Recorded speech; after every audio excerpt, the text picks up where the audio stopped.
કેવું ચલાય છે ચાલીને બતાવો તો ઊંધું ફરીને સામે સુધી જાઓ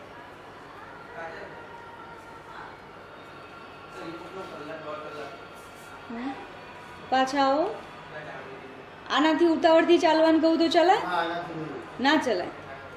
વજન આપવામાં દુખે છે આનાથી ફટાફટ ના ચલાય પણ ચાલીને બતાવો તો કેટલું ઝડપથી ચાલી શકો છો એકદમ નોર્મલ ચલાય છે સરસ પાછા આવી જાઓ અત્યારે ચાલવામાં પાણીમાં દુખાવો થાય ચાલવામાં ના પાણીમાં દુખાવો નથી થતો